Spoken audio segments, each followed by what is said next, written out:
Buenas tardes y bienvenido. Educación Ejecutiva de la Universidad de Chile les agradece su asistencia y les da la bienvenida a la charla Mejorando la protección de las organizaciones, el factor humano como eje principal de la estrategia en ciberseguridad.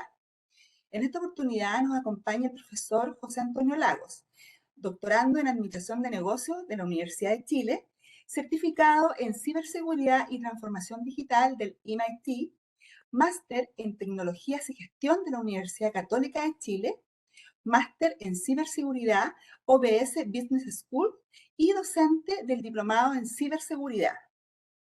Estos encuentros virtuales que realizamos en la unidad de U Ejecutivo son oportunidades de conversación y retroalimentación que tendrán directamente con el expositor y sus invitados. La charla de hoy se enmarca en el Diplomado de Ciberseguridad, segunda versión, que inicia sus clases el próximo 6 de junio de este 2023 en modalidad clases en vivo. Al final de la exposición, para quienes se encuentren conectados, se realizará el sorteo de una beca del 50% de descuento en el arancel para el Diplomado en Ciberseguridad. Así que los invitamos a no desconectarse. También los invitamos a que en la casilla del chat puedan hacer consultas en la medida que la presentación va avanzando. Este encuentro está siendo grabado y será enviado a sus correos en los próximos días. Muchas gracias y disfruten de esta interesante conversación. José Antonio, puede Muchas iniciar su gracias, presentación. gracias Romina por la presentación. Primero que nada, agradecer la audiencia que tenemos en estos momentos y también agradecer la presencia de estas tres grandes profesionales que nos han querido acompañar el día de hoy. Las voy a presentar. Primero, Silvana Pavés. Silvana actualmente es la jefe del área de awareness en Falabella. Por lo tanto, está tremendamente relacionado con el tema que estamos conversando hoy día. También nos acompaña Karina Bunster. Karina es senior de riesgo de tecnología y seguridad en Banco BCI, con amplia experiencia también en estos temas, y está con nosotros también Joana Alarcón, quien es senior manager de Cyber IT Risk en el Banco Scotiabank. Agradecerles de nuevo que hayan aceptado esta invitación para este conversatorio acerca de un tema tan relevante y que cada vez más está siendo más relevante. Me acuerdo que los primeros proyectos que empezamos a desarrollar o se empezaron a ver en Chile probablemente de estos tópicos hace 4 o 5 años atrás, y hoy día el tema ha ido evolucionando de manera importante. Para ver esa evolución, me gustaría, antes de platicar sobre este tema, me gustaría compartir, compartir con usted alguna slide, más que nada a modo introductorio, ¿cierto?, de este tema. Estoy haciendo el cambio, Estoy haciendo el cambio de para compartir. No sé qué es lo que se está viendo en estos momentos en la pantalla, si me podrían mencionar qué se está mirando. ¿La de slide o no?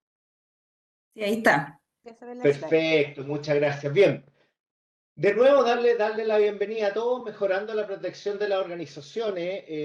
La idea es hablar sobre el factor humano, contarles que a partir de este año, si bien es cierto en el diploma en ciberseguridad, este era un tema que se veía en el módulo 1 de governance, lo que hicimos a partir de este año fue crear un módulo completo del factor humano, debido a la importancia que está teniendo este tema. Bien, ¿qué cosas queremos platicar? Si bien es cierto, la idea de un conversatorio podría ser tema libre, ustedes también tienen la posibilidad de hacer las preguntas o temas específicos que quieran conocer por medio del chat, pero la idea es poder plantear la importancia que tiene el rol ejecutivo o el directorio en estos temas, más conocido como el el TMT o el Top Management Team. También conversar un poco de los tópicos o los factores de riesgo asociados al elemento humano que cualquier programa de este tipo debiera tratar. Por hablar, conversar, entender cuáles son los métodos tradicionales de difusión. ¿Ah? Existen distintos métodos de difusión.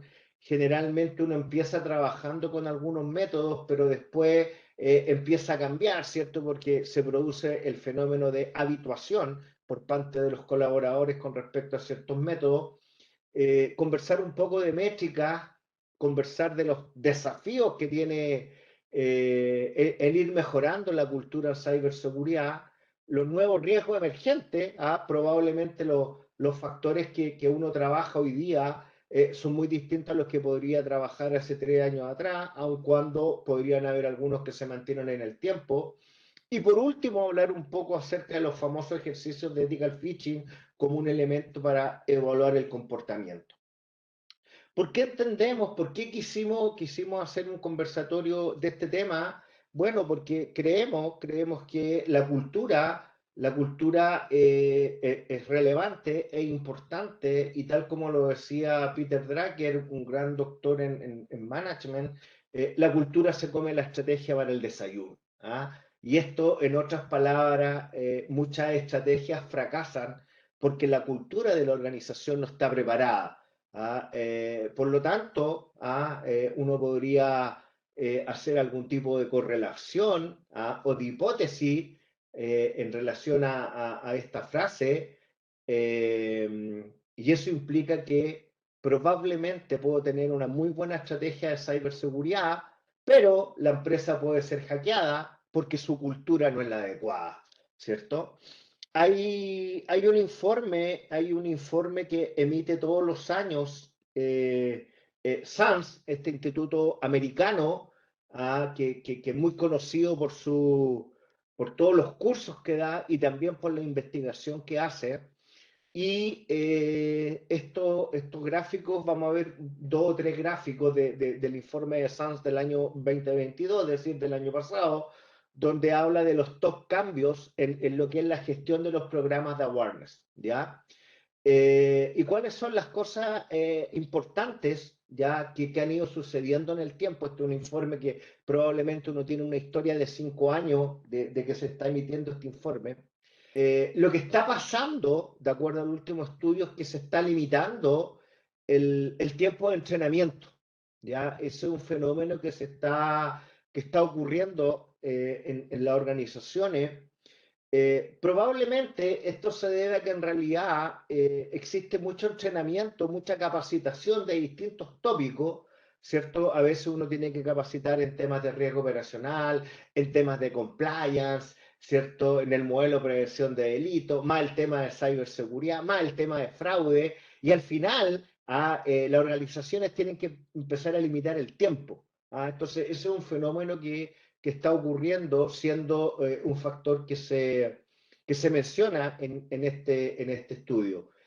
Otro tema importante es la pérdida de tiempo o el menor tiempo que está dedicando la gestión, o el tiempo que involucra gestionar el programa, ¿cierto? Como un nicho relevante. Otro aspecto relevante y que probablemente muchos de ustedes van a conseguir que no es solamente un tema de awareness, sino que es un tema de industria, de ciberseguridad, en la pérdida de staff, digamos, ¿cierto? El nivel de rotación que está teniendo hoy día la industria es relevante, y eso es básicamente por un tema de oferta-demanda. Simplemente quería que viéramos los 3 elementos más importantes que se mencionan acá. Otro elemento importante es que SANS, así como otras instituciones, generan ciertos modelos de madurez, ¿ya? El modelo de madurez de SANS, ustedes lo pueden ver a su izquierda. En general, hay un nivel que no existe, un nivel, digamos, que está muy focalizado solamente en el cumplimiento. El nivel 3 es un cambio de comportamiento y se promociona la awareness para llegar a un nivel 4 donde se está produciendo un cambio cultural.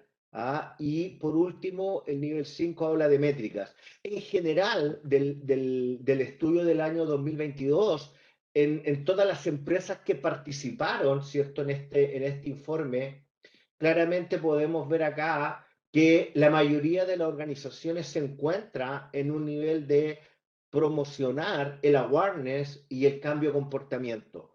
En segundo lugar, es que muchas organizaciones realizan esto muy focalizado en el compliance, ¿cierto? Lo tenemos que hacer porque soy PCI compliance, ¿cierto? Y me dice que tengo que tener un par de entrenamientos en el año. Entonces, generalmente va muy asociado al cumplimiento. Y en un tercer lugar, que en general es porque estamos generando un cambio de cultura, ¿ya? Y eso es un tema relevante, ¿ah? Porque probablemente la gran diferencia entre lo que es un programa de awareness y un programa de cambio cultural es que en el awareness yo trato de llamar la atención sobre un tópico en particular, pero ese llamar la atención dura un mes, 2 meses. ¿Ah? Cuando yo cambio la cultura, que son procesos más largos, lo que estoy haciendo es un cambio en el ADN de la organización y eso es más intrínseco. Por último, mencionar que los grandes tópicos que están asociados a cómo crecer estos programas de madurez, el primer lugar lo tiene el soporte del liderazgo, ¿cierto? Y esto es súper relevante en las organizaciones. Y con esto quiero terminar un poco el tema de la slide con la intención de poder empezar a conversar, digamos, empezar a conversar los tópicos que teníamos pensado desarrollar. Y el primer tópico, y aquí la pregunta se la quiero hacer a Silvana, es que hoy día, ¿cierto?, el factor humano y concretamente el comportamiento o el cambio de comportamiento son elementos fundamentales en cualquier programa de cambio cultural. Entonces, Silvana, si nos puedes comentar cómo visualizas tú la participación del nivel ejecutivo o los directores incluso de empresas en los programas de cambio cultural en las organizaciones. ¿Me escuchas, Silvana? Ahí sí. ¿Me escuchaste la pregunta, Silvana, o no?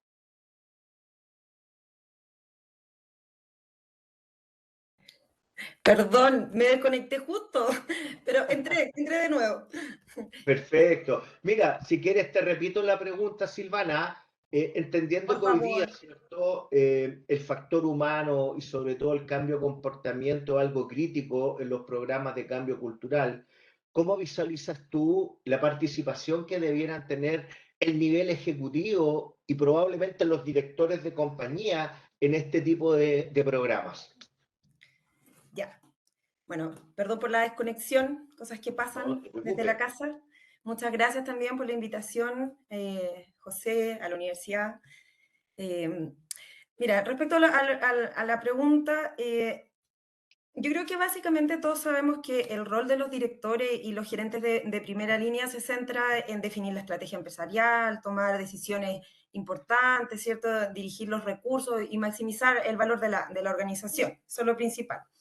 Y es por ello que es clave que los altos directivos primero entiendan, comprendan cómo la seguridad de la información aporta valor a su negocio, ¿ya? Y de aquí se desprende, obviamente, el compromiso que ellos tengan sobre esta materia, ¿ya? O sea, cómo un incidente de seguridad de información podría terminar afectando no solo las ganancias de la organización, o sea, no solo en términos financieros, sino que desde el punto de vista legal, reputacional, el daño a sus clientes, etcétera.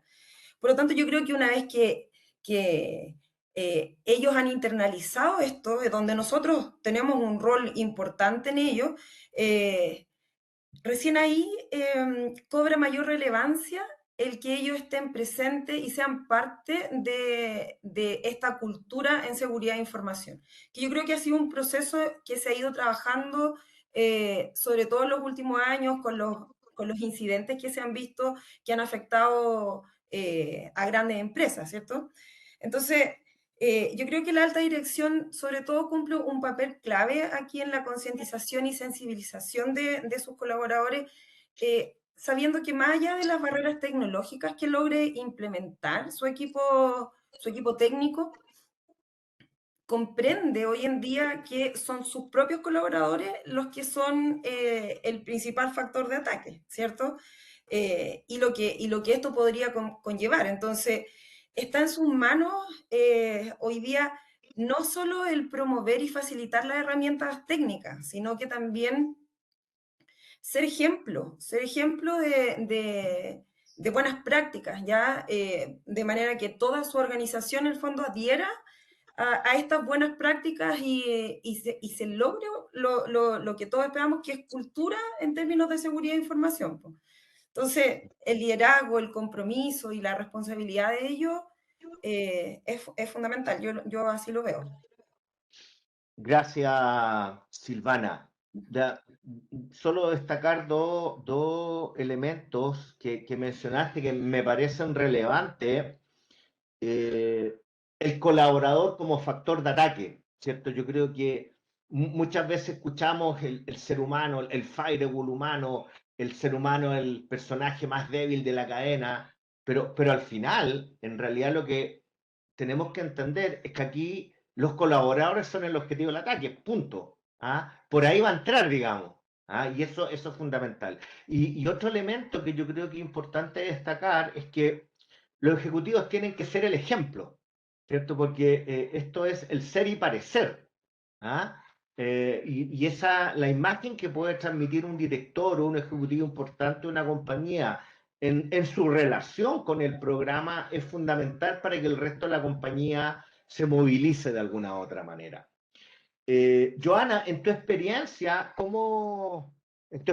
yo sé que ustedes como banco llevan varios años ya trabajando este tipo de cosas. No sé si nos puedes compartir un poco la participación de los niveles ejecutivos, cómo han aterrizado, digamos, esta relación entre ejecutivo y el programa de cambio cultural. Sí, bueno, igual que dar las gracias, ¿cierto, José, por esta invitación y a la universidad. Y claro, efectivamente, nosotros este es el cuarto año consecutivo que tenemos el programa de cultura. Y mira, yo creo que esto es una percepción que va variando en el tiempo. Y un ejemplo de ello es cuando tú inicias el programa de cultura en ciberseguridad, el primer año es bien duro porque ahí tú tienes que tener en realidad los esfuerzos, en invertir muchas horas en ver, dedicar el recurso, ¿cierto? Y pensar muy bien la información que deseas, en este caso, abordar y que los colaboradores entiendan que deben ser cuidadosos con la información que manejan día a día, ¿cierto? Y que tienen bajo su responsabilidad. Y por sobre todo, la información y el uso que le dan a su correo electrónico, ya que ahí, ¿cierto? Es como la entrada principal de que yo pueda caer en un ataque o también, ¿cierto?, ser víctima de robar algunas credenciales. Pero a medida que van pasando los años eh, y el programa se mantiene, ¿cierto?, se empieza a percibir un mejor entendimiento y una mayor participación de los colaboradores y así también como de los directores o la alta administración de la empresa. Y nosotros, bueno, en nuestro caso, desarrollamos material gráfico, hacemos webinar donde se presentan ciertos estos factores de riesgo, se va haciendo conversación y participación para ir evaluando en realidad que los colaboradores van entendiendo estos temas, un poco de poner, se hacen videos explicativos también con la participación de los distintos cargos ejecutivos, en este caso en el banco, y ahí tenemos, por ejemplo, la participación del CIO o el gerente general, eh, los responsables de recursos humanos, de tecnología, de ciberseguridad, de riesgo. Entonces, hay un compromiso y eso se va notando a través del tiempo. Entonces, esto es una evolución y además nosotros estamos dando con esto cumplimiento a uno de los requerimientos de la normativa que tiene el mercado financiero, que es la Comisión del Mercado Financiero, que es la CMF, a través de la RAM 2010, que es la normativa donde se hace la gestión de seguridad de la información y ciberseguridad, donde hace hincapié de que la entidad, ya sea un banco u otra institución, ¿cierto?, promueva la cultura de riesgo en estas materias, ¿sí? Así que yo he visto en realidad un compromiso y que la gente lo ha notado a través de estos 4 años. Ok, Joana, gracias. En el caso de ustedes, Karina, ¿cómo ha sido esto de el tema ha llegado a los ejecutivos básicamente por la normativa o los ejecutivos se han acercado al programa? ¿Ah? Eh, ¿Cómo ha sido este encuentro, digamos? Mira, nosotros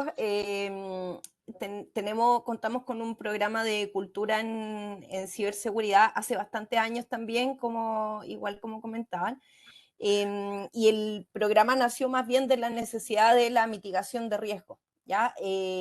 Obviamente hay normativas que nos rigen y que tenemos que contar con un programa, hay diversos también estándares internacionales a los que estamos adheridos, donde contar con un programa de cultura en ciberseguridad es relevante, es importante, pero también como organización consideramos que es relevante, no solo por un tema normativo, sino porque nos aporta bastante a mitigar varios riesgos. Eh, Algo súper relevante es que muchas veces enfocamos mucho esfuerzo y mucho recurso en un plan director de seguridad que contempla bastantes temas de cara a implementar nuevas tecnologías, distintos tipos de controles, qué sé yo, y muchas veces se olvida la importancia de la cultura. La cultura sostiene toda la estrategia de seguridad y ciberseguridad. Eh, Muchas veces también tenemos casos y la mayoría de los incidentes ocurren porque precisamente hubo algo que la tecnología no consideró o algún riesgo emergente que todavía las tecnologías no lo tienen incorporado. Y es ahí donde el factor humano cobra vital relevancia. ¿Por qué? Porque si nosotros mantenemos a la organización preparada, concientizada, que conozca cuáles son los riesgos a los que estamos expuestos. Bueno, probablemente más adelante vamos a hablar un poco del tema de ejercicios de simulación, pero efectivamente que los ejercicios, que las cápsulas de concientización, que las publicaciones o comunicaciones que hagamos con respecto a los temas de cultura y las buenas conductas que se deben tener, estén acorde al nivel de riesgo que tenemos y que sean lo más realistas posibles. ¿Para qué? Para que cuando las personas se vean realmente enfrentadas a un riesgo como este, o a veces, muchas veces, una disyuntiva o un dilema, sepan cómo reaccionar porque ya se han visto enfrentados en simulaciones anteriores o porque ya se les ha dado a conocer, mira, tú tienes distintas funciones en la organización y tu rol, por ejemplo, que es de cara a administración de datos, administración de plataformas, data analytics, vas a estar mucho más expuesto porque tu rol es más apetecido, porque convives con mucha más información, por lo tanto es muy probable que seas un factor mucho más deseable. Y por ende tienes que estar mucho más preparado. Entonces, eso también es muy relevante, entender cuál es mi negocio, a qué me dedico como organización, cuáles son mis activos de información más relevantes y quién los está cuidando, protegiendo o quién tiene acceso a esos activos. Y son también, si bien tenemos que tener una concientización transversal, también hay que preocuparse harto de hacer ciertos grupos segmentados donde probablemente estén mucho más expuestos al riesgo y se requiera de competencias o habilidades a desarrollar con respecto a la cultura en ciberseguridad mucho más potente, mucho más fuerte. Súper. Hay un par de temitas interesantes que mencionaste.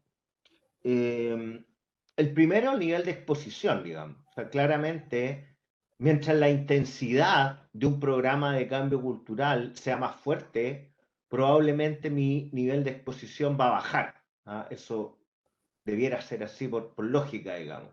¿Ya? Y el otro tema, yo creo que el otro tema que es relevante, que al final, ¿cierto? Lo que uno ve en la estadística, de lo que ha sucedido en los últimos años, es que es que siempre los grandes incidentes de ciberseguridad es porque un usuario hizo algo o no hizo algo, digamos. ¿Cierto? O porque hizo o no hizo. ¿Ya? Y aquí las herramientas no están jugando un rol o no están cumpliendo el rol de detección, ¿cierto? Porque al final, si realmente las herramientas cumplieran un rol de detección, no tendríamos incidentes, ¿cierto? Todo se gestionaría de manera adecuada, muy preventivo, las alertas funcionarían, pero lo que sucede es que al final las empresas tienen problemas igual, ¿cierto? En nuestro mercado ha sucedido, entonces el elemento humano, digamos, el factor que es crítico. ¿Mm? Quiero volver contigo, Joana. Tú mencionaste, dijiste, mira, el primer año fue duro, digamos, fue difícil. Yo no sé si nos podrías comentar ahí cuáles fueron las barreras. A lo mejor muchas de las personas que nos están escuchando hoy día están iniciando el programa, entonces yo creo que a lo mejor sería muy bueno comentar, mira, estas son las barreras típicas con las cuales uno se encuentra, ¿cierto?, cuando quiere impulsar este tipo de iniciativa. Sí, claro. Mira, eh, el banco ya contaba con una buena cultura de riesgo, entonces era como la base, ¿sí? Pero siempre esto hay que ir reforzándolo. Entonces, si no tienes como base una buena cultura, que también lo señalaba Karina ahí, es como difícil poder avanzar como uno espera en desarrollar este programa, ya que los colaboradores siempre piensan que estos temas eh, son responsabilidades del área tecnológica o de seguridad de la información y no de ellos. O sea, como que no es su preocupación y la cultura los involucra a todos, a toda la empresa. Entonces, yo creo que esa es como la base para poder iniciar esto. Y ahí un poco las barreras con que nos hemos encontrado es un poco es el conocimiento del riesgo de ciberseguridad, y esto uno lo va rompiendo a medida con los conocimientos que van adquiriendo en el desarrollo del programa y de las distintas actividades que uno va desarrollando a lo largo del año. Y, y esto lo hemos visto, por lo menos ya un poco más maduro. Nosotros lo pudimos ver a finales del año pasado, donde nos hemos mantenido y hemos mejorado un poco los indicadores, ¿cierto? Otro, otro, mm, Otra barrera es la actitud de los colaboradores, y esto influye un poco en la participación, en lograr tener esta participación, por ejemplo, en los webinars que nosotros hacemos, o en estas actividades de realizar, por ejemplo, preguntas, responder. eh, entonces, eso a veces es difícil para el equipo de trabajo motivar a estos colaboradores para poder hacer algo más dinámico, más lúdico, que creo que es la forma más correcta en estos momentos para que la gente pueda tomar más conciencia, ¿ya? Otra barrera, y que es lo más difícil para el equipo, es luchar con la priorización que tiene la gente por sus tareas diarias, por su trabajo. Siempre van a priorizar su trabajo en vez de hacer, por ejemplo, un curso o participar de un webinar o realizar una encuesta. Y eso hace que uno tenga que luchar con esa priorización y buscar un equilibrio, ¿cierto?, entre sus quehaceres diarios y el programa o estar capacitado en temas de ciberseguridad. Y el última barrera que yo creo que no por ser la última es la menos importante, que creo que hemos aprendido a lo largo de años, es la parte, el componente emocional de la gente, ¿ya? Ya que esto de tener conciencia de los riesgos, estar educado, pero la parte emocional juega un rol muy importante, sobre todo cuando nosotros realizamos los ejercicios de ethical phishing, ¿cierto? Depende mucho de esa emoción que la gente caiga o no en los ejercicios, ¿sí? O esa impulsividad de pinchar o hacer clic sin fijarse en las alertas que ya le hemos enseñado y en los tips que deben seguir para detectar un correo fraudulento. Eso es lo que yo puedo Mm, exponerte como barreras ahí que no hemos gracias, encontrado. gracias, Joana. hay un tópico que tú mencionaste que yo creo que la mayoría de las empresas sufre hoy día, y esto es la priorización, porque al final tú estás haciendo tu proyecto de cambio cultural, pero tú entras a competir con un montón de proyectos que existen en la organización, po, Así es. ¿cierto? Entonces, claro, el usuario se siente invadido, se siente agotado de las múltiples iniciativas que obviamente están dando vuelta, y este proyecto probablemente es uno más de un portafolio importante de proyectos que se están haciendo. Y eso hay que entenderlo también. Por eso es que probablemente estamos viendo que se empiezan a limitar los tiempos, ¿ya? ¿Por qué? Porque al final a mí me toca ver en muchas organizaciones que está el tema de cultura en ciberseguridad, que está el tema de cultura de compliance, que está el tema de cultura en fraude. Y va a venir muy pronto cultura en privacidad y protección de datos cuando salga la ley, otro proyecto más que hay que hacer, digamos. Entonces, Otra patita al más. final, claro, hay que trabajar, o sea, y probablemente, y fíjate que tú también lo mencionaste, y es muy cierto, Joana, este tema de que los usuarios dicen, no, si este no es mi rol. Como primera línea, le dicen, no, esto es rol segunda línea o Segunda, tecnología. Yo creo que un discurso que ustedes tres ya lo han escuchado, lo han escuchado muchas veces, que los usuarios no se sienten comprometidos, no entienden que al final son ellos los que manejan los datos.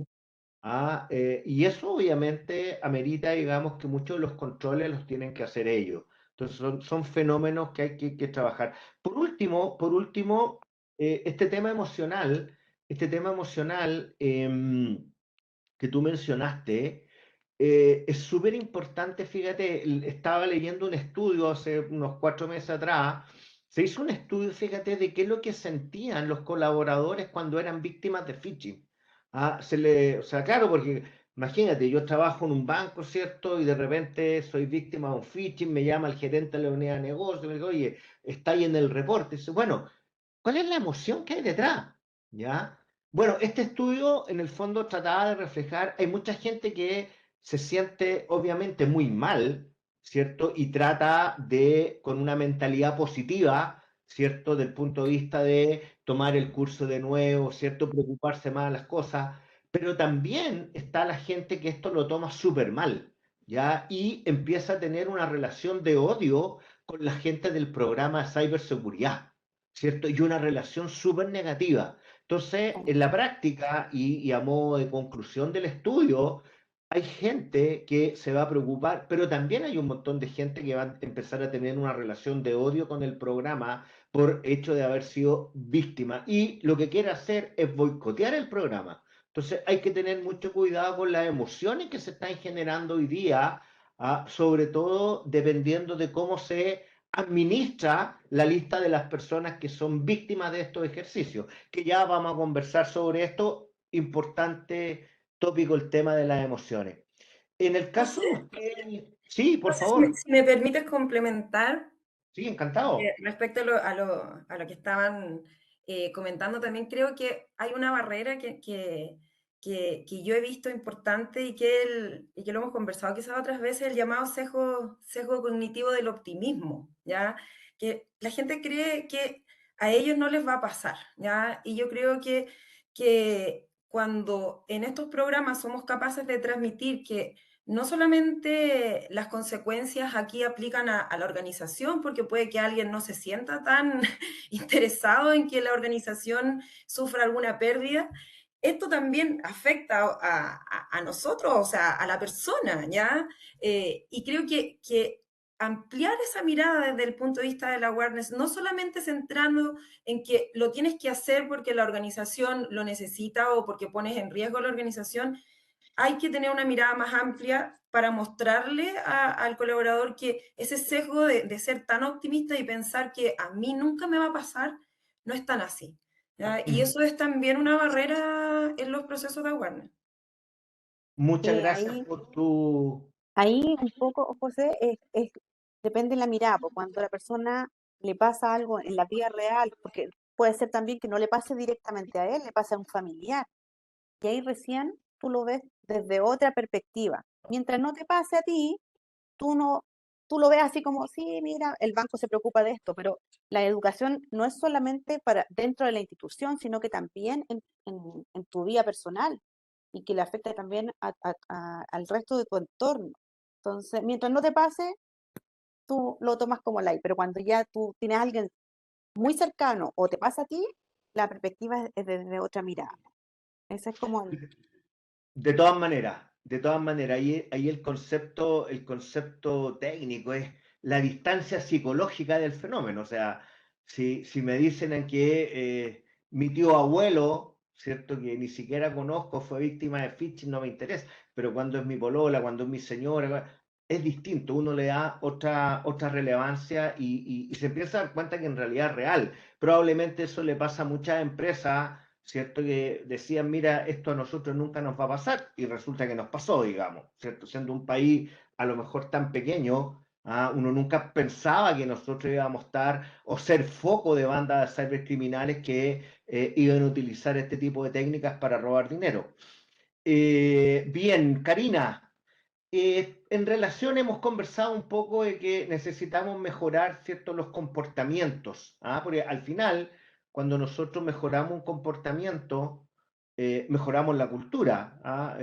Comportamiento más errado, ¿cierto?, el hecho de que los colaboradores se comuniquen las passwords, por algo bastante sencillo, ¿cierto? Pero una conducta no adecuada que queremos cambiar. O la otra conducta es, oye, cuando tú gestiones tu contraseña, ¿cierto? Yo quiero que tú coloques una contraseña robusta. Ese es el comportamiento adecuado, ¿ya? Ahí yo no sé si tú nos podrías comentar los tipos de comportamiento más importantes que ustedes han detectado para efectuar estos cambios. Sí, mira, José, dentro de los distintos comportamientos, porque un abanico inmenso, creo que lo que más hemos considerado o tomado para poder abordar y trabajar, no se puede trabajar todo al mismo tiempo, los recursos son limitados, los tiempos, los equipos, entonces es focalizarnos en aquello que hoy día nos podría generar mayor dolor, ¿ya? Mayor impacto o porque tiene una mayor probabilidad de ocurrencia. Dentro de eso, el tema, por ejemplo, de prevención de phishing cobra una relevancia muy, muy alta por el potencial impacto que podría tener y las implicaciones que puede llegar a tener un phishing. A través de un phishing podemos tener una contaminación por malware y de ahí nos podemos poner todo lo creativo que queramos con cuál sería el potencial impacto. Desde algo muy pequeño o casi nada hasta un problema mayor de cara a pérdida de patrimonio, reputacional, obviamente temas normativos. Nosotros somos industria que está sujeta a regulaciones bastante fuertes. Por lo tanto, uno de los temas más relevantes es de cara a la prevención de phishing y contaminación por malware. Y hay hartos temas que muchas veces se cree que están un poco superados porque a veces para los equipos de tecnología o para los mismos equipos de seguridad son temas que son, como decimos, bien caídos de la pata, como pasarse las passwords o cosas así. Y no es tan así. Eso es en algunos equipos, pero hay otros equipos donde no se ve como algo malo. Entonces, gran parte del trabajo es el entender cuál es la consecuencia de nuestras conductas. Muchas veces las personas realizan algo con la mejor de las intenciones. No, yo quería ayudar a un compañero, quería sacarle un reporte porque él tiene bloqueada su cuenta, no sé. Por dar un ejemplo. Y sin embargo, algo que puede estar con la mejor de las intenciones es un comportamiento y una conducta que no es la correcta. Entonces, uno de los principales temas es enfocarnos en aquellos temas que son conductuales. Eh, y más que la acción en sí, es cuál es el fondo o cuál es el riesgo. Tu contraseña, tus credenciales son tu identidad digital. Y eso lo que hace es que cuando tú la compartes o cuando tienes descuido con tus credenciales, pues no necesariamente las compartes, pero sí puedes haber tenido un descuido y alguien te las vio, eso le da poder a otra persona para poder actuar en tu nombre. Y ahí ya se siente bien personal. Y ahí yo entiendo cuál es la consecuencia. Alguien puede hacer algo en nombre mío, algo que me perjudique o que perjudique a la empresa o perjudique a mis pares, etc. Entonces, temas de comportamiento que a veces son, que uno los considera un poco como básicos, cada cierto tiempo hay que estar reforzándolos porque se va perdiendo un poco el sentido de por qué lo hago. Y cuando una persona, un colaborador, entiende los temas como algo mecánico y yo le enseño a no hagas A y no entiende el por qué, cuando esa persona cambia de función, cambia su proceso, no va a saber, no va a adoptar esta conducta. En cambio, si yo le enseño cuál es el origen de lo que está haciendo, cuál es el propósito de resguardar tus contraseñas, esa persona va a extrapolar ese buen comportamiento, esas conductas deseables a cual sea su función, si cambia de cargo, si cambia de equipo, si se va a trabajar a otra parte, lo que sea, es alguien que ya integró eso en su hábito y en su conducta. Entonces, para nosotros ha sido muy relevante trabajar desde el por qué se hacen las cosas, por qué yo aplico la seguridad, por qué esto es importante. No solo porque hay una normativa, no solo porque me lo están exigiendo, no hago los cursos de seguridad solamente porque a fin de año me sale una crucecita en el check y me falta cumplimiento, sino porque esto es importante. Y es importante porque tiene consecuencias y que son consecuencias que podrían afectar a la compañía, a mis compañeros, a la industria o a mí. Súper. Fíjate que esta teoría yo la ocupo con mis niños, digamos. ¿Ah? Mi niño le digo, toda acción que usted haga tiene consecuencias, pero antes hay que explicarle el por qué. Claro. Es fundamental. El por qué y todo lo que usted haga va a tener consecuencias. ¿Ah? Le quito el PlayStation, no le compro una bebida, no sé. Pero eso es súper importante. Otro tema que me llamó la atención de lo que tú mencionaste y que le encuentro toda la razón, es que hay gente que comparte la password porque es como que hace una buena obra o porque es parte de ser colaborativo. O por último, oye, pero si estamos en una empresa de agilidad, estamos trabajando por célula, no podemos trabar el proceso, compartamos la password, somos una empresa ágil. Entonces, claro, hace mucho sentido, ¿cierto? Y probablemente pasa lo que tú nos acabas de mencionar, ¿no? ¿Ah? Compartí mi password porque somos ágiles, digamos, y hay que tener en consideración el time to market. ¿Ah? Claro. Ok. Silvana, no sé cómo ustedes han visto cambios en este tema del comportamiento antes de pandemia, post pandemia. ¿Se generó ahí un tema distinto? ¿Cómo visualizaron eso? Yo creo que en realidad los cambios que se dieron al momento que llegó abruptamente la pandemia fueron más impactantes a la organización misma, ¿ya? Porque fueron ellos los que tuvieron que adaptarse y comprender que esto se salía un poco del control que tenían de sus colaboradores cuando estaban en la oficina, ¿ya? Ahí tenían más o menos controlados un poco, por último, el acceso a la red, el uso de Internet, el uso que le daban a los dispositivos, los colaboradores. Entonces, cuando nos enfrentamos de un día a otro en el escenario que la gente tenía que dar continuidad operacional y por lo tanto tenían que trabajar desde las casas, esto desestabilizó un poco el proceso y muchas empresas tuvieron que relajar básicamente los controles para poder seguir operando, ¿ya?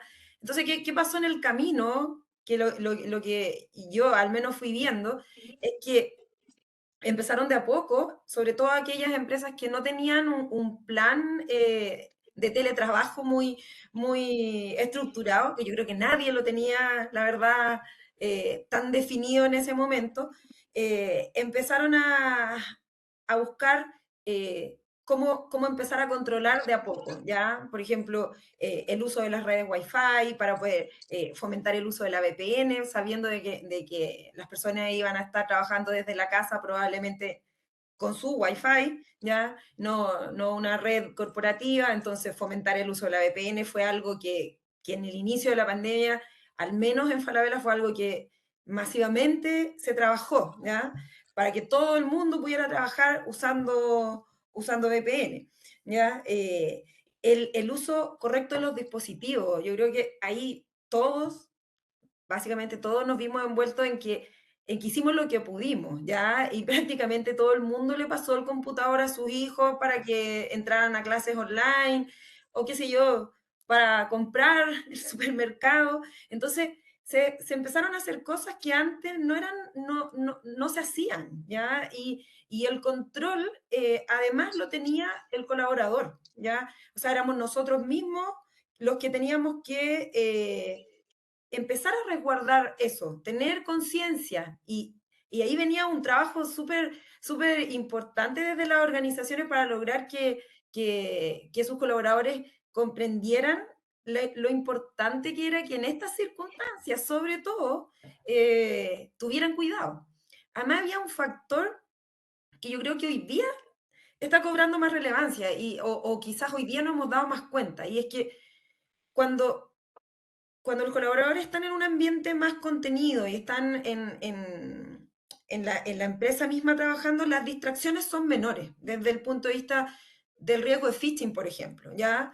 Estás más concentrado en tu trabajo, probablemente vas a leer mayor las alertas, vas a estar más atenta a un correo sospechoso, que si estás en la casa atento a millones de cosas, ¿ya? Que fueron situaciones de lo que los ciberdelincuentes se aprovecharon en pandemia. O sea, estaba todo el mundo pendiente de poder trabajar, de que los niños estuvieran en clase, de poder abastecerse, de poder sobrevivir básicamente en ese escenario de pandemia. Por lo tanto, o sea, la vulnerabilidad que teníamos nosotros como personas era mayor aún. Entonces, bueno, de ahí empezó, yo creo, un proceso que para quienes nos quedamos trabajando desde la casa, ¿ya? Las empresas empezaron a, a trabajar y aumentar ese apetito de riesgo, ¿ya? A cambiar quizás el apetito de riesgo que tenían pensando en el escenario nuevo que se venía y en el cual muchos nos quedamos. Yo me quedé teletrabajando. Sí, claro. Mm. Ahí Silvana, si nos podría un poco también comentar cuáles son los canales que ustedes utilizan, digamos, para difundir mensajes, cambios de comportamiento, cómo le ha ido con los canales que han ocupado. Bueno, ese es un punto, yo creo, súper como propio de cada organización, ¿ya? Porque quizás los que estamos a cargo del programa se nos pueden ocurrir millones de opciones y ojalá poder usarlas todas para poder llegar al mayor público, ¿cierto? Pero hay que adaptarse también a la cultura que tiene la organización, ¿no? Y en el caso de Falabella, al menos, existía una estrategia comunicacional que lideraba un área de comunicaciones corporativas donde ciertos negocios, sobre todo negocios más restrictivos, no permitían, por ejemplo, la comunicación vía mail, los links insertos en los correos, que te llevaran a alguna gráfica afuera. Entonces, se te empiezan a limitar las opciones y hay que ponerse súper creativo, ¿ya? Acá existe un canal comunicacional que es Workplace, un similar a Facebook, que es el principal medio o canal de comunicación que usamos. Entonces, más que el canal, lo que tuvimos que trabajar fueron los medios, ¿ya? Empezar a buscar cuáles eran las formas de concientizar donde la gente adhería más, ¿ya? Si era, no sé, un video explicativo, un tutorial, un podcast, un TikTok, o sea, hemos ido innovando en millones de cosas, buscando desde temas a lo mejor un poco más serios a irnos al humor, que ha sido una estrategia que nos ha funcionado muy bien, ¿ya? Entonces, es fundamental conocer a la audiencia, trabajar con distintas generaciones, ¿ya? Sobre todo en empresas que son tan grandes como lo es el Grupo Falabella, hay generaciones diversas, ¿ya? Tenemos colaboradores que, no sé, pues que son mayores, entonces que a lo mejor tienen una brecha tecnológica mayor, y invitarlos a lo mejor a hacer cosas donde la tecnología es un freno para ellos, no nos va a permitir llegar nunca, ¿ya? Entonces, y así pasa lo contrario, aquellos, no sé, los millennials, las generaciones Z, que son todo la inmediatez, lo rápido, lo entretenido, hay que también llegar a ellos de otra forma, ¿ya? Con algo cortito, con un podcast que puedan escuchar desde el auto, no sé. Y a la gente mayor, invitarlo a una charla, a un webinar, ¿ya? Hay que buscar. Yo creo que eso es parte de nuestra labor, Sí, buscar, claro. innovar y medir, sobre todo medir cómo nos está yendo. Se me vino a la memoria, como hablaste del tema de humor, seguramente lo han visto, este famoso video que hizo el profesor Salomón. De Claro. seguro, muy bueno, Muy bueno. excepcional, digamos. Qué mejor video de humor de estos temas para concientizar. ¿Qué opinan ustedes? ¿Cómo la ha ido ahí, Joana o Karina, con este tema de los canales, los medios de difusión? ¿Tienen alguno predilecto? Un poco, cada organización tiene sus propias políticas. O sea, no sé, a lo mejor en un banco, la persona que puede mandar un mail corporativo son 3 y nadie más, digamos. Hasta súper restringido. No sé, Joana, si tú nos podrías comentar ahí en el caso de ustedes. Y bueno, un poco lo que comentaba Silvana, también acá en el banco, el canal o el área responsable, ¿cierto?, de las comunicaciones y formal es el área de comunicación. Y la documentación base, ¿cierto?, de la normativa, donde está todo el material. Y para nosotros este año el gran desafío es tratar de avanzar en una comunidad estilo Facebook. Antes también teníamos el Workplace y ahora estamos con Yammer, ¿ya? Y la idea es generar esta comunidad para que permita tener ese dinamismo con los colaboradores y poder abarcar, como bien señalaba Silvana, los distintos tipos de generaciones, ¿cierto? Porque también nosotros tenemos webinar, también hacemos material gráfico, también hay temas de conversatorio, este año también estamos implementando temas de concurso para poder motivar a la distinta audiencia y, y para que ellos también ahí puedan expresar, ¿cierto?, sus inquietudes, preguntas, incluso no solo contar con áreas expertas para poder responder estas inquietudes o preguntas, sino que la misma comunidad participa en eso, porque si te mandan un comunicado, un correo, el área corporativa, depende del área en que tú trabajes, si recibes miles de correos en forma diaria, va a ser difícil que tú puedas encontrar ese video para poder, por ejemplo, responder una encuesta o ver ese video que te están solicitando. Entonces, la idea de esta comunidad es tener un repositorio donde te quede el historial de todo lo que tú estás haciendo en el programa de cultura en en una sola plataforma, ¿cierto? Y ahí poder tener este dinamismo y que la gente en realidad pueda compartir sus ideas y aprender de una forma más lúdica, como te señalaba anteriormente. Eso es Súper, como nuestro desafío para este año. súper. En general en la medida en que uno va avanzando, ¿cierto? Va educando, va cambiando la cultura en las organizaciones, uno trata de poner a prueba a los colaboradores. ¿Ah? Y ese poner a prueba, probablemente el ejercicio más común, ¿ah? Es el famoso ethical phishing. ¿Ah? A pesar de que también uno podría crear Wi-Fi falsa, a ver cuánta gente se conecta, o la típica prueba súper antigua, pero tremendamente efectiva, ¿ah? De colocar pendrive en una sala de reuniones. ¿Ah? Pero hoy día probablemente el ethical phishing es la herramienta número 1 para ver el comportamiento. Y ahí, Karina, me gustaría preguntar, en el caso de ustedes, la experiencia que han tenido con lo ethical phishing, cómo han ido avanzando, si realmente han ido disminuyendo, porque de repente esto baja y de repente tiende a subir de nuevo el porcentaje de víctimas. ¿Cómo han gestionado los famosos ejercicios de ethical phishing? Sí, mira, ahí ha sido bastante interesante porque efectivamente hemos tenido periodos donde hemos ido bajando, pero también nos hemos puesto el desafío de ir constantemente mejorando los ejercicios de phishing. Entonces, ejercicios que inicialmente eran, pues también tenía que ir acorde al nivel de cultura que íbamos avanzando. Entonces, los primeros ejercicios de phishing probablemente eran mucho más simples, mucho más evidentes. Eran como Tesorería General de la República, PDI, eran como los típicos que llegan, y como con, claro, Netflix. claro, y las faltas de ortografía así como bien, bien vistosas. Entonces, y aún así teníamos un número de caídas no tan grande, pero para el porcentaje que nosotros esperamos era relevante.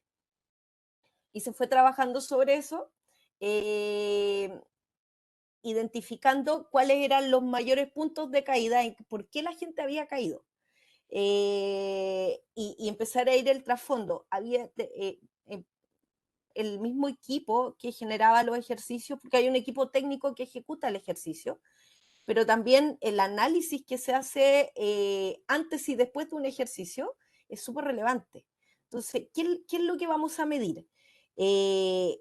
¿Lo vamos a calzar con algún periodo en el que tengamos temporalidad? Por ejemplo, los periodos de cierres de mes generalmente son todos los colaboradores están mucho más, están ocupados, están haciendo un montón de cosas, entonces están mucho más distraídos con esas cosas y probablemente le van a dar un clic a algo con mucha mayor facilidad que en otra oportunidad.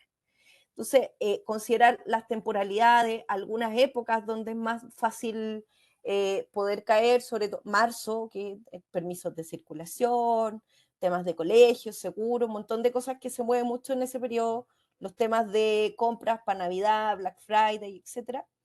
Entonces empezamos a trabajar en qué momento hacíamos los ejercicios de phishing, porque lo que esperamos es que las personas puedan responder en cualquier momento, inclusive en el peor de sus momentos, que tengan un buen comportamiento. Entonces, si nosotros hacíamos ejercicios que eran muy evidentes, cuando le llegara un phishing real no iba a ser así de evidente. Entonces empezamos a trabajar sobre mejorar la calidad del ejercicio. Y hemos mantenido y bajado un poco la tasa de caída, mejorando muchísimo el ejercicio. Entonces, para nosotros ha sido un logro bastante importante, porque hoy día eso nos hace medir que tenemos colaboradores mejor preparados frente a un ejercicio lo más real posible. Y lo otro es que hemos trabajado también en el post-ejercicio.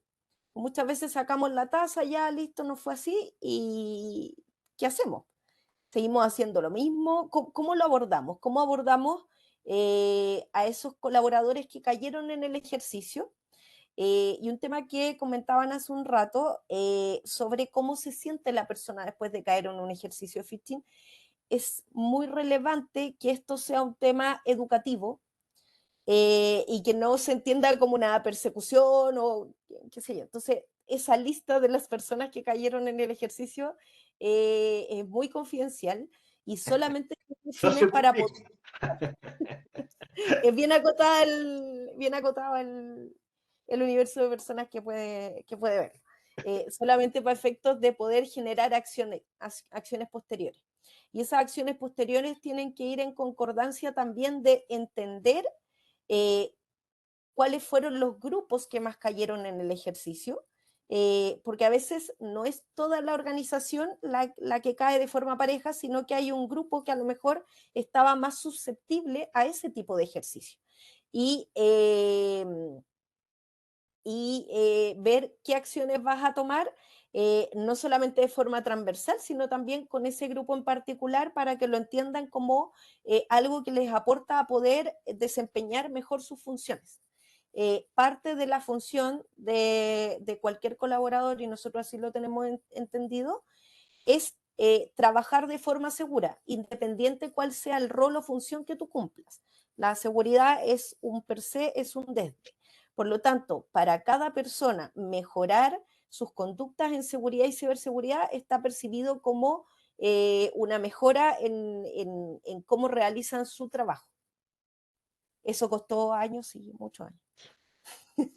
No, y Muchos va a años. seguir estando, digamos, uno Sí, la estadística, lo único que sube son los ataques de phishing, digamos. Entonces, y la sofisticación de los ataques de phishing también va cambiando, entonces es una preocupación constante. Por último, y para ir cerrando ya nuestro conversatorio de hoy día, me gustaría si cada una de ustedes me podría mencionar desafíos, dos desafíos que enfrentan o van a tener que enfrentar 2023, digamos, relacionados a estos temas. No sé, Silvana, si tú quieres comenzar, los principales desafíos para este año 2023 en estos temas.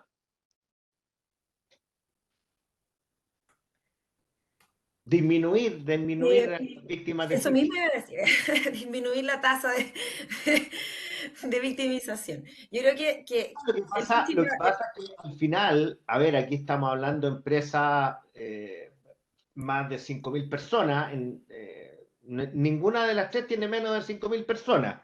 ¿Ah? Entonces, claro, cuando tú decís el porcentaje de víctimas un 2%, bueno, al final yo necesito que una sola persona caiga. ¿Te fijas? Entonces, igual es súper delicado. ¿Ah? Y llegar al 2% es tremendamente complejo, no es fácil. ¿Ah? Entonces, claro, probablemente uno de los desafíos, que siempre va a estar ahí como to-do es reducir el porcentaje de víctimas. ¿Mm? Y ahora yo tengo mi apreciación ahí, y es que el tema de la medición bajo ejercicio de ethical phishing tiene tantas miradas y la verdad es que se dan tantas situaciones. Podemos ponernos súper creativos, mejorar el programa, hacer todo lo que Karina decía, que nosotros también hemos tratado de buscar la estacionalidad, buscar la forma, a qué vamos a apelar, si a la autoridad, al premio, a todo, ¿ya? Y poder tener o poder a lo mejor predecir eh, en cuáles tipos de correos la gente cae más, ¿ya? Pero todas esas conclusiones después, igual de una cierta manera, se terminan cayendo, ¿ya? Porque, no sé, hay rotación, mucha rotación de personal, porque la gente se olvida, porque está en un periodo de mucho trabajo y en un correo que jamás pensó caer, cayó. O sea, es tan variable eso que yo creo que la clave, y bien lo dijo Karina, está en lo post, ¿ya? En lo que hacemos después, en cómo enfrentamos el proceso. Post ejercicio, ¿ya? Y ahí la mirada del awareness positivo que le digo yo creo que es algo que nosotros hemos intentado fomentar, ¿ya? Y bien lo dijiste tú, José, o sea, la gente a veces termina odiando a la gente que genera estos ejercicios, así como ya está de nuevo awareness poniéndonos en aprieto, ¿ya? Silvana, estas cosas. Exacto. Entonces, porque hay algunas organizaciones y negocios que se entienden, han llegado a ciertos niveles donde esto ha determinado sanciones, incluso despidos, después de ciertas caídas, donde terminan generando también esta resistencia, ¿cierto?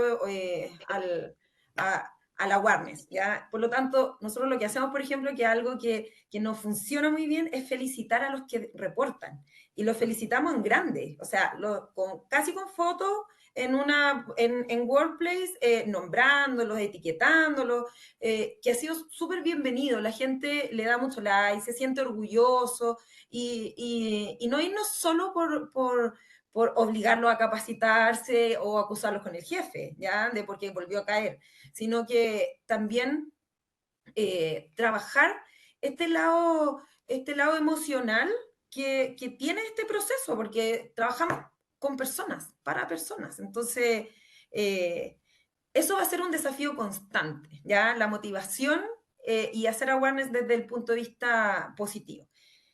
Y bueno, sabemos mucho lo que se nos viene, o sea, esto no va a decaer, vienen aumento, el cibercrimen cada vez gana más plata, por lo tanto, los desafíos van a ir de la mano de las amenazas que están obviamente ya previstas para los próximos años. Pega ahí, Silvana. Exacto, sí. De todas maneras. Sí, Joana, desde tu punto de vista, algunos desafíos. Bueno, como te había comentado, un poco tratar de implementar, ¿cierto?, la gamificación en el programa de cultura, haciendo un poco esto, aumentar también, seguir aumentando el tema, como lo comentaba bien Silvana, de que la gente siga reportando. Nosotros desde que partimos, desde el primer año hasta lo que vamos ahora, que es el cuarto, hemos aumentado un porcentaje considerable que la gente reporte. ya lo ha tomado y eso ha sido súper bueno. Hay gente que efectivamente ha aprendido, porque uno ve, de repente, hay gente que reporta y te dice que analice el correo. Tengo dudas del correo, pero hay gente que te marca y te dice cuáles son los factores que ellos vieron como riesgosos y por eso no abrieron el correo. Hay gente que ya lo tiene como bien asimilado y elimina el correo, ¿sí? Pero aquí yo creo que lo importante es que la gente entienda que, que debe reportar y que cuando la persona reporta, el equipo, ¿cierto?, responsable de activar los planes, en el caso que fuera un phishing verdadero, ¿cierto?, o un ataque, es el tiempo que tienen ellos para detectar esto. Entonces, mientras antes lo hagan, más rápido va a ser y menos riesgoso de perder eh, información o de que se roben credenciales, ¿cierto? Porque efectivamente uno con el programa de cultura nunca va a lograr que nadie caiga en un ejercicio. Siempre va a haber alguien que lo haga a lo mejor de manera, puede ser accidental, no consciente, que no es un usuario compulsivo, pero no sé, de repente pasó a llevar y pinchó, pero si pinchó, igual debe informar para que la persona, ¿cierto?, en el área que corresponda, tome las acciones correspondientes. Mm. Yo creo que en eso es lo que hay que seguir reforzando para nosotros como en el tema y la motivación, porque como tú lo hacías a lo largo del año, la gente al final dice, por ejemplo, el phishing. Entonces, otra vez phishing, de nuevo, pero es por lo mismo, porque porque la tecnología va avanzando, eh, eh, entonces cada vez se pone más difícil de detectarlo. Ya no es la falta de ortografía, no, porque es tan ingenioso, por ejemplo, cambiar el 0 por la O, de repente depende el tipo de letra, es muy similar, es muy a ojímetro. La gente es más difícil también que analice el link, la URL, efectivamente si existe o no. Tener en consideración, como tú siempre lo señalas, esto, el sentido de urgencia también que viene, saber si uno espera nomás ese correo o no. Eso es lo que hay que tratar de que la gente lo tenga internalizado. eh, Porque en el resto uno puede seguir avanzando, pero yo creo que esa es como la premisa en realidad son como los desafíos, tener la motivación, Hay, gamificar, hay tener esta algo, comunidad. hay algo que tú mencionaste que yo creo que también es un desafío continuo, ¿cierto? Que es el tiempo de exposición. ¿Ah? O sea, tú mandaste la campaña phishing un día martes a las 10 de la mañana. Bueno, a las 11 de la mañana fue el primer llamado. Tienes 60 minutos donde tu compañía está expuesta. Y reducir ese tiempo es un gran desafío y es un continuo, digamos. O sea, junto con ir disminuyendo el porcentaje de víctimas, disminuir este tiempo de exposición siempre van a ser desafíos. Karina, tus palabras al cierre con respecto a los desafíos. Sí, comparto lo que ya mencionaron, estoy súper de acuerdo que son desafíos para este año y los próximos.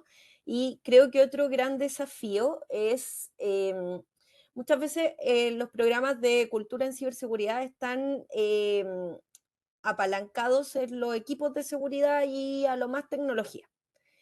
Y creo que un gran desafío es que esto sea parte de la cultura organizacional, que esté dentro del plan de comunicaciones corporativas, esté el track de los temas de seguridad y ciberseguridad.